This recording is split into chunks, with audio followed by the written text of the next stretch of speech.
ಶಿಸ್ತು, ಆ ಚಾಕುಚಕ್ಯತೆ, ಆ ಪ್ರೀತಿ, ಆತಿಥ್ಯ, ಅತಿಥಿ ದೇವೋ ಭವ ಅನ್ನುವುದಕ್ಕೆ ಒಂದು ಬೇರೆ ಏನಾದರೂ ನಾವು ಹೇಳಬೇಕಂತಂದ್ರೆ ಈ ಒಂದು ದಕ್ಷಿಣ ಕನ್ನಡ ಆಗಿರ್ಬೋದು, ಉಡುಪಿಯವರಾಗಿರ್ಬೋದು, ಉತ್ತರ ಕರ್ನಾಟಕದವರಾಗಿರಬಹುದು.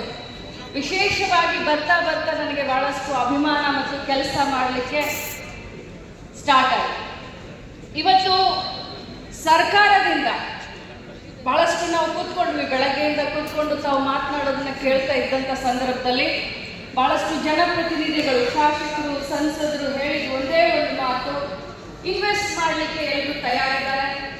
ಈ ಕರಾವಳಿ ಪ್ರದೇಶದವರು ಹೊರದೇಶದಲ್ಲಿ ಹೋಗಿ ಇನ್ವೆಸ್ಟ್ ಮಾಡಿ ಸಕ್ಸಸ್ ಆಗಿರುವಂಥ ನಿದರ್ಶನಗಳು ನಮ್ಮ ಎದುರುಗಡೆ. ಮುಂಬೈನಲ್ಲಿರಬಹುದು, ಬೇರೆ ಬೇರೆ ಹೊರ ದೇಶದಲ್ಲಿ, ಹೊರ ರಾಜ್ಯದಲ್ಲಿ ಇನ್ವೆಸ್ಟ್ ಮಾಡಿ ಸಕ್ಸಸ್ ಆಗಿರೋದು ನಮ್ಮ ಕಣ್ಣೆದುರುಗಡೆ ಇದೆ. ಆದರೆ ಇವತ್ತು ತಮ್ಮ ಸ್ವಂತ ಜನ್ಮಭೂಮಿಯಲ್ಲಿ ಕೂಡ ಇನ್ವೆಸ್ಟ್ ಮಾಡಲಿಕ್ಕೆ ಅವರೆಲ್ಲ ತಯಾರಾಗಿದ್ದಾರೆ. ಪ್ರಕಾಶ್ ಶೆಟ್ಟಿ ಅವರು ಹೇಳಿದ್ರು, ಮಾನ್ಯ ಉಪಮುಖ್ಯಮಂತ್ರಿ ಅವರಿಗೆ ಹೇಳಿದ್ರು, 250 ಜನ ಅಲ್ಲ 500 ಜನ ಇನ್ವೆಸ್ಟರ್ಸ್ನ ನಾವು ತಗೊಂಡು ಬರ್ತೀವಿ, 1,000 ಅಲ್ಲ 5,000 ಕೋಟಿವರೆಗೂ ಇನ್ವೆಸ್ಟ್ ಮಾಡಲಿಕ್ಕೆ ನಾವು ಸಹಕಾರ ಕೊಡ್ತೀವಿ. ಆದರೆ ಸರ್ಕಾರದಿಂದಲೂ ಕೂಡ ನಮಗೆ ಸಹಕಾರ ಸಿಗಬೇಕು ಅಂತ ಹೇಳ್ತಾ ಇದ್ವಿ. ಸರ್, ಇದು ಹೈ ಟೈಮ್.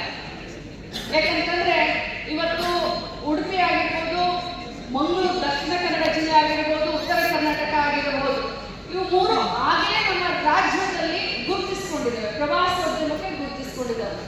ಇವರ ಸಂಸ್ಕೃತಿ ಇರಬಹುದು, ಇವರ ಭಾಷೆ ಇರಬಹುದು, ಇವರ ಕಲ್ಚರ್ ಇರಬಹುದು, ದೇವಸ್ಥಾನಗಳಿರಬಹುದು, ಬೇರೆ ಬೇರೆ ಒಂದು ಇದರಲ್ಲೂ ಕೂಡ ಇವರು ತಮ್ಮನ್ನ ತಾವು ಗುರುತಿಸಿಕೊಂಡಿದ್ದಾರೆ. ಬೇರೆ ಜಿಲ್ಲೆಗಳಿಗೆ ನಾವು ಕಂಪೇರ್ ಮಾಡಿದ್ವಿ, ಬಾಗಲಕೋಟೆ ಇರ್ಬೋದು, ಬಿಜಾಪುರ ಇರ್ಬೋದು, ಮತ್ತೊಂದು ಜಿಲ್ಲೆ ಇರ್ಬೋದು, ಬೆಳಗಾವಿ ಇರ್ಬೋದು. ಬಟ್ ಈ ಮೂರು ಜಿಲ್ಲೆಗಳಿಗೆ ಸ್ಪೆಷಲಿ ಉತ್ತರ ಕರ್ನಾಟಕದಿಂದ ಬಹಳಷ್ಟು ಜನ ಬರ್ತಾರೆ. ಸ್ಪೆಷಲಿ ವಿದ್ಯಾಭ್ಯಾಸಕ್ಕೆ ಬರ್ತಾರೆ, ದೇವಸ್ಥಾನಗಳಿಗೆ ಬರ್ತಾರೆ.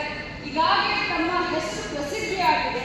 ಇದರಿಂದ ಸ್ವಲ್ಪ ಮುಂದುವರೆದಂತ ಭಾಗ ಅಂತಂದ್ರೆ ಸರ್ಕಾರದಿಂದ ಕೂಡ ಸಹಕಾರ ಸಿಗಬೇಕು. ಸಿಂಗಲ್ ವಿಂಡೋ ಕ್ಲಿಯರೆನ್ಸ್ ಆಗಿರಬಹುದು, ಅಥವಾ ಸಿಆರ್ಜಿ ಬಗ್ಗೆ ಬಹಳಷ್ಟು ನಮ್ಮ ಜನನಾಯಕರು ಏನು ಪಬ್ಲಿಕ್ ರಿಪ್ರೆಸೆಂಟೇಟಿವ್ ಇದ್ದಾರೆ, ಬಹಳಷ್ಟು ಕಾಳಜಿಯನ್ನು ತೋರಿಸಿ ಅದನ್ನೆಲ್ಲ ಕೂಡ ಕ್ಲಿಯರ್ ಮಾಡಲಿಕ್ಕೆ ಮುಂದಿನ ದಿನದಲ್ಲಿ ಸರ್ಕಾರ ಕೂಡ ಮುಂದೆ ಬರುತ್ತೆ.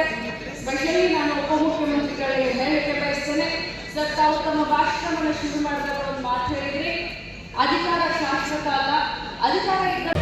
ಮತ್ತಷ್ಟು ಸುದ್ದಿಗಳಿಗಾಗಿ ನೋಡ್ತಾ ಇರಿ ಪಬ್ಲಿಕ್ ನ್ಯೂಸ್ 24x7. ಇದು ಸತ್ಯದ ಧ್ವನಿ.